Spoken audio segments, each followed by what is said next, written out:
عمرك لاحظت الحركات اللي انت بتعملها سواء بإيدك أو بجسمك أو برجلك؟ طب عمرك سألت نفسك الحركات دي جت منين؟ في حلقة النهاردة هنتكلم عن إشارات لغة الجسد. هل هي فطرية ولا وراثية ولا بنتعلمها مع الوقت؟ في البداية خليني أضرب معاك مثال. لو أنا قلت لك جرب تشبك إيدك أو تربع إيدك على صدرك، هل هتحط إيدك اليمين فوق الشمال ولا العكس؟ طب جرب كده غير وتحط إيدك الشمال فوق اليمين وقول لي إيه أكتر وضع مريح بالنسبة لك. الدراسات أثبتت إن 7 من كل 10 أفراد بيحطوا إيديهم الشمال فوق اليمين وهم بيربعوا إيديهم، وكمان كانت بترجح إن الإشارة ديت بتعتبر حركة وراثية وصعب إننا نغيرها. العلماء لما حبوا يدرسوا الإشارات بتاعت لغة الجسد ويقسموها على حسب مختلف الفئات العمرية، جابوا مجموعة من الأطفال. الأطفال دي كانوا ما بيشوفوش ما بيسمعوش، وابتدوا يلاحظوا ويقيسوا النتائج أو بيسجلوها، ولقوا إن الطفل الرضيع أول ما بيتولد بيبقى عنده قدرة فطرية على الرضاعة. أما الأطفال اللي بتظهر عليهم تعبيرات الضحك أو الوشوش إن هي بتضحك، بتبقى الحركة دي بتبقى عبارة عن إنها حركة فطرية أو وراثية. فزي ما اللغة اللي احنا بنتكلم بيها بتختلف من مكان لمكان ومن ثقافة لثقافة، إلى إن إشارات لغة الجسد الأساسية واحدة في كل مكان.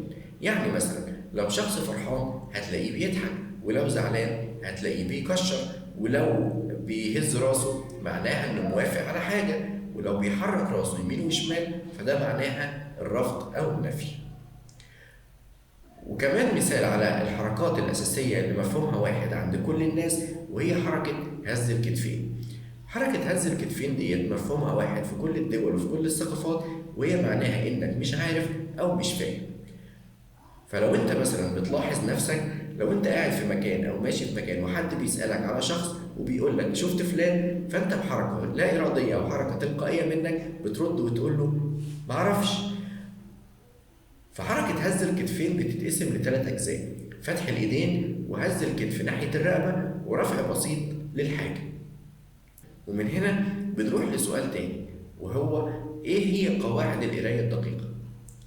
بشكل عام خليني أقول لك إن مش شرط كل اللي بتشوفه أو كل اللي بتسمعه بيعكس الصورة الحقيقية. عشان كده لازم نتبع أو نمشي على 3 خطوات عشان نعرف نحكم على الموقف بشكل كويس.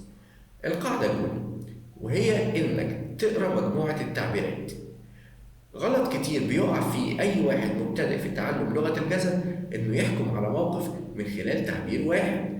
زي مثلا لو شخص قدامك بيحك راسه، فأنت ممكن تحكم عليه إن هو متوتر، ولكن وارد جدا إن يكون هو عرقان أو متوتر فعلا، أو إن هو اتخبط في دماغه فوجعان، أو إن هو نسي حاجة معينة. فلغة الجسد زيها زي الكلام اللي احنا بنتكلمه بالظبط، ما ينفعش أحكم عليها من خلال تعبير واحد، لأن الكلمة اللي احنا بنتكلم بيها ممكن يكون في كلمة ليها أكتر من معنى، فلازم أحطها في جملة معينة عشان أفهمها من خلال السياق. فلغة الجسد برضو ليها على الأقل عشان أقدر أحكم عليها لازم أحطها على الأقل في 3 تعبيرات.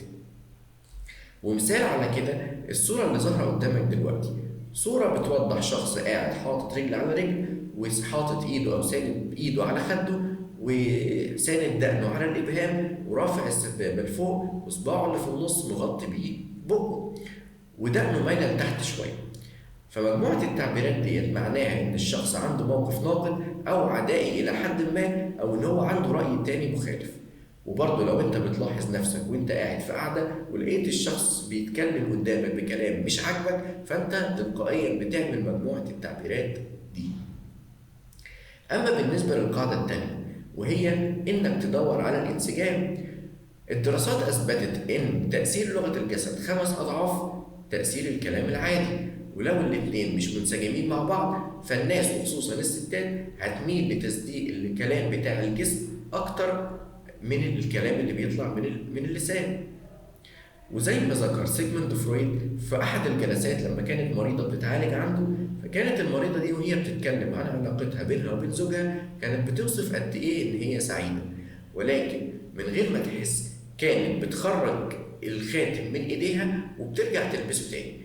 وده اللي لفت انتباه فرويد جدا، وده اللي خلاه بعد كده ما يبقاش مندهش من ظهور المشاكل، او انها بدأت بعد كده تتكلم عن ان في مشاكل بدأت تظهر ما بينهم. اما بالنسبة للقاعدة الثالثة، وهي انك تقرا التعبيرات في السياق بتاعها.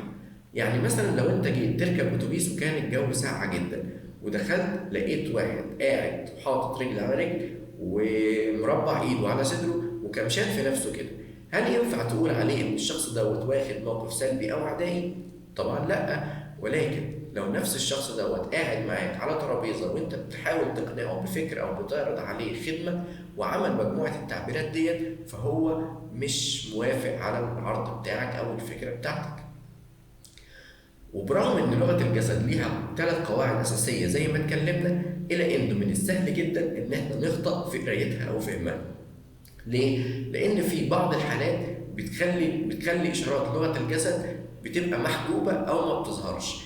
يعني مثلا لو انت واحد جه يسلم عليك ولكن سلم عليك بطريقه ناعمه شويه، فانت ممكن تحكم عليه شخص ضعيف الشخصيه.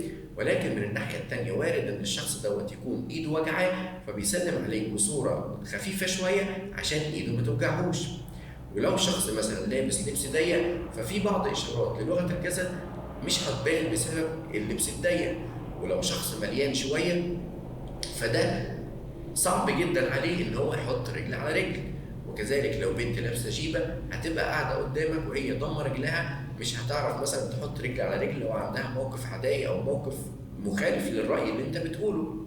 وده اللي هيوحي لك ان الكلام معاها صعب.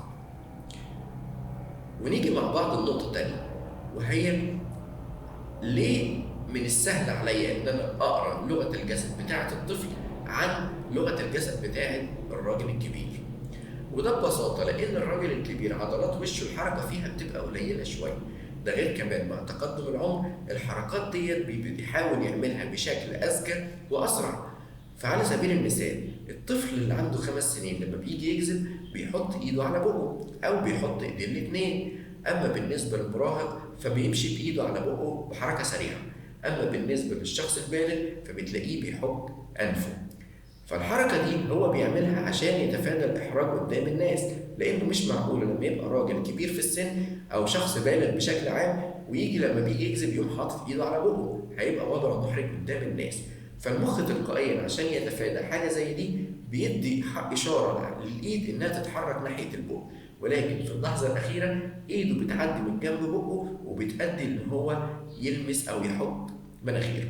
وطبعا زي ما قلنا ان التعبيرات ديت لازم ما تكونش تعبير واحد، انها تكون في اكتر من تعبير او مربوطه بكذا تعبير، ويكون التعبيرات ديت منسجمه مع الكلام وموجوده في نفس السياق.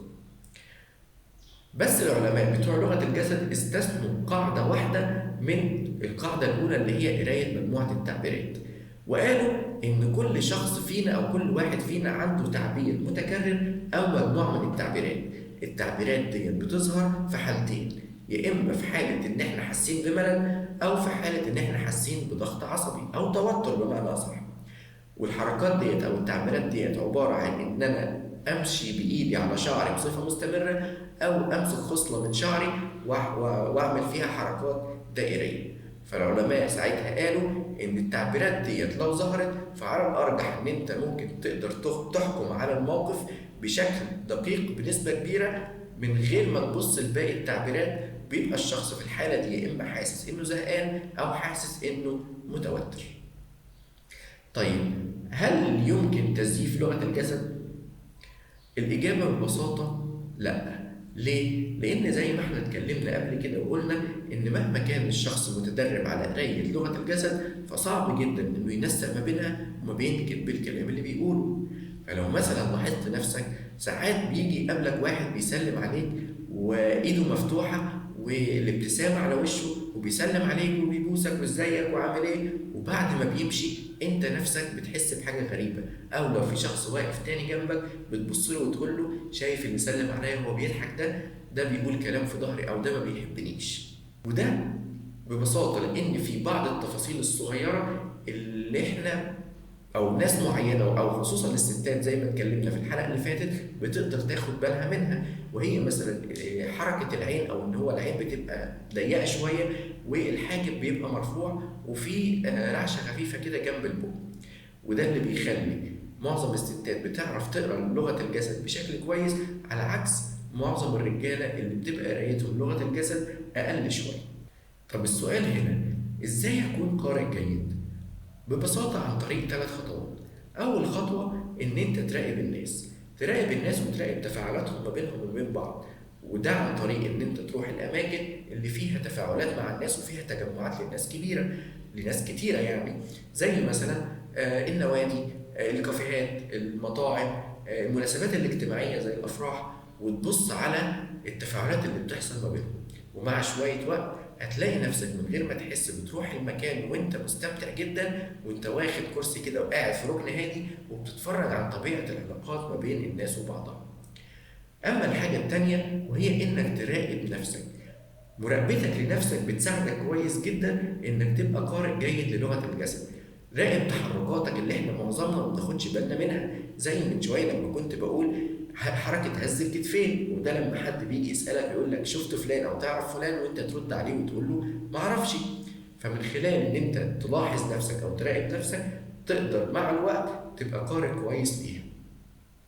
وأما بالنسبة للخطوة الثالثة وهي إنك تتفرج على التلفزيون بس من غير صوت، وتحاول تسمع الحوارات اللي دايرة ما بين الناس، وكل كام دقيقة كده ارفع الصوت واحدة واحدة.